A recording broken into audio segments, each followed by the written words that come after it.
आम आदमी पार्टी में मचे घमासान में योग गुरु बाबा रामदेव भी अब कूद पड़े हैं।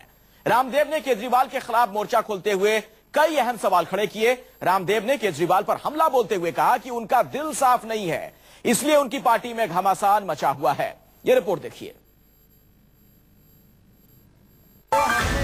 विरोधियों के हमले से घिरे दिल्ली के सीएम अरविंद केजरीवाल पर उनके पुराने सहयोगी रहे योग गुरु बाबा रामदेव ने बोला है अब तक का सबसे बड़ा हमला। आप में मचे घमासान पर चुटकी लेते हुए रामदेव ने कहा कि केजरीवाल दिल से साफ नहीं है। दिल में साफ कोई नहीं है। चैनल तो बना। शनिवार को बाबा रामदेव न्यूज 24 और मीडिया इंस्टीट्यूट आइजोम्स के कार्यक्रम मंथन में हिस्सा ले रहे थे। न्यूज 24 की editor in chief Anuradha Prasad ने जब रामदेव से केजरीवाल पर रोज रोज लग रहे नए नए आरोपों के बाबत सवाल पूछा तो रामदेव ने केजरीवाल पर चुटकी लेते हुए कहा कि आज हालत ये है कि केजरीवाल अपने करीबियों से आंख मिलाकर बात तक नहीं कर सकते हैं। अरविंद केजरीवाल अभी इसीलिए गच्चा खा रहे हैं। मैं आज तक नहीं बोला, लेकिन आज बोल रहा हूं। मैं पहले बोलता तो बोले बाबा अपनी बढ़ास निकाल रहे हैं। मैं क्यों किसी पर बढ़ास निकालूंगा? हमारा कोई किसी से कंपटीशन ही नहीं है। लेकिन अरविंद केजरीवाल जी इसलिए गच्चा खा रहे हैं, दिमाग में कंफ्यूजन हैं अभी भी, और दिल में साफ कोई नहीं है। अपनों से भी आंख चुराते हैं। जिनको अपने सिर पर बैठाते हैं थे, आज पीठ छिपा करके उनसे बैठे हैं। रामदेव ने योगेंद्र यादव और प्रशांत भूषण कांड को लेकर भी केजरीवाल पर तीखा हमला किया। इशारों ही इशारों में रामदेव ने कहा कि केजरीवाल शुरू से ही महत्वाकांक्षी रहे हैं, लिहाजा महत्वाकांक्षा की वजह से ही वो अपने विरोधियों को पार्टी से बाहर का रास्ता दिखा रहे हैं, और यही वजह है कि केजरीवाल जनता और मीडिया के सवालों से बच रहे हैं। आंख से आंख मिला करके आज भाई योगेंद्र यादव जी से, प्रशांत भूषण जी से बात नहीं कर सकते, मीडिया से बात नहीं कर सकते, मुसलमानों से बात नहीं कर सकते। रामदेव ने केजरीवाल पर बड़ा हमला करते हुए कहा कि वो सिर्फ बड़ी बड़ी बातें करते हैं, हकीकत में करते कुछ नहीं है। या तो बड़ी बड़ी बातें करो मत, और करो तो हमारी तरह से तैयार रहो कि 1000 मुकदमे भी हो जाएं तो सीना ठोक करके, ताल ठोक करके खड़े रहो, अरे बोलो कि भाई आओ मैदान में। हमने दिया हर एक का जवाब। बाबा रामदेव ने आम आदमी पार्टी के मुखिया पर निशाना साधा तो भला पार्टी के नेता कैसे चुप बैठ सकते थे। पार्टी प्रवक्ता आशुतोष ने रामदेव को ही सवालों के कटघरे में खड़ा कर दिया। जो चुनाव के पहले काला धन के बारे में बड़ी बड़ी बातें क्या करते थे और कांग्रेस को और दूसरी पार्टियों को गाली दिया करते थे, आज वो चुप क्यों है? आज काले धन के मुंह पर उनके मुंह से बोली क्यों नहीं खोट रही? तो क्या उनके मन में खोट नहीं है? बीजेपी ने तो कहा था कि 100 दिन के अंदर काला धन ले आएंगे। आया क्या काला धन? 9 महीने ज्यादा हो रहे। तो बाबा रामदेव जी मौके के आदमी हैं, जिधर मौका देखते हैं उधर लिपट लेते हैं। रामदेव के सवालों से आप खेमे में हड़कंप मचा हुआ है। आपको बता दें कि रामदेव केजरीवाल के पुराने सहयोगी रहे हैं। अन्ना आंदोलन के वक्त रामदेव ने अपने समर्थकों के साथ अन्ना और केजरीवाल का साथ दिया था। इसके साथ ही रामदेव और केजरीवाल कई बार मंच भी साझा कर चुके हैं। हालांकि कई मुद्दों पर मतभेद के बाद रामदेव ने केजरीवाल से दूरी बना ली। दिल्ली से कुंदन सिंह के साथ ब्यूरो रिपोर्ट, न्यूज 24।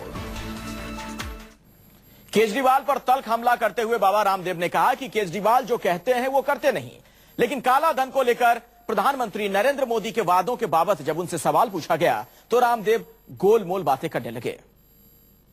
तो लोग कह रहे क्या बात है बाबा रामदेव? मोदी सरकार बनने के बाद से ही काले धन को लेकर रामदेव के सुर बदले बदले से नजर आ रहे हैं। काले धन के मुद्दे पर यूपीए सरकार को उखाड़ फेंकने की कसम खाने वाले रामदेव काले धन पर कार्रवाई को लेकर मोदी सरकार के खिलाफ कुछ भी बोलने से बच रहे हैं। देखो, मेरा कुछ भी बोलना दिक्कत कर सकता है, इसलिए मैं नहीं बोलता।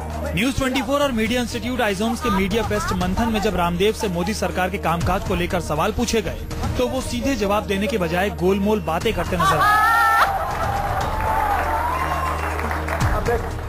हम प्रतीक्षा कर रहे हैं और हमें भरोसा है कि जो हमने बोला था और मोदी जी ने बोला था और हमने साथ साथ बोला था, वो जब पूरा हो जाए तो हम भी किसी बोलने लायक हो जाए।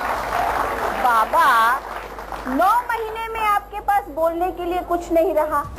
काले धन के मुद्दे पर मोदी सरकार के खिलाफ कुछ भी बोलने से बचते रहे रामदेव का कहना है कि मोदी सरकार को अभी कुछ वक्त देना चाहिए।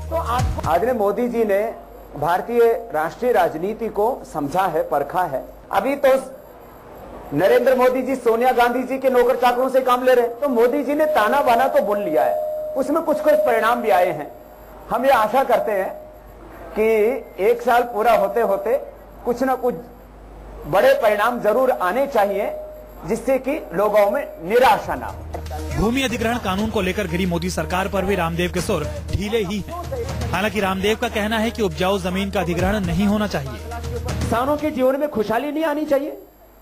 क्या चंद मुट्ठी भर कॉर्पोरेट्स की ही जिंदगी में खुशहाली आनी चाहिए? तो एक ऐसी हमारी नीति बननी चाहिए जो किसानोन्मुखी भी हो, उद्योग उन्मुखी भी हो, और साथ में जिसमें जो मोदी जी कहते हैं कि सबकी समृद्धि और सबका विकास, तो सबकी समृद्धि में किसान का भी विकास है, ये हमें नहीं भूलना चाहिए।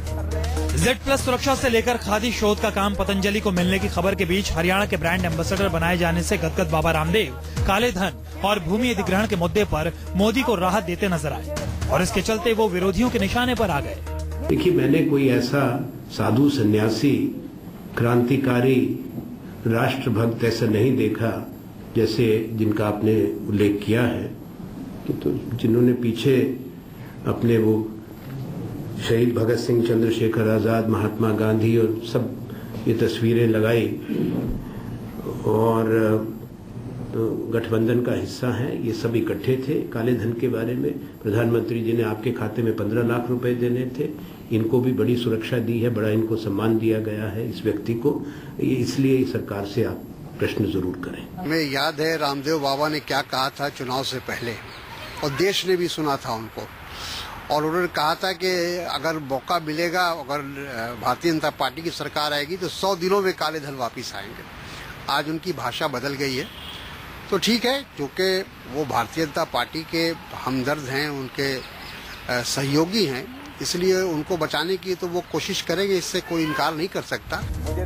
दरअसल बाबा रामदेव वही शख्स हैं जो न सिर्फ काले धन को लेकर रामलीला मैदान पर धरना दे चुके हैं, बल्कि देश भर में आंदोलन भी चला चुके हैं। लेकिन मोदी सरकार आते ही उनके सुर बदल चुके हैं। ऐसे में बाबा का विरोधियों के निशाने पर आना लाजमी है। कुंदन सिंह, दिल्ली, News 24।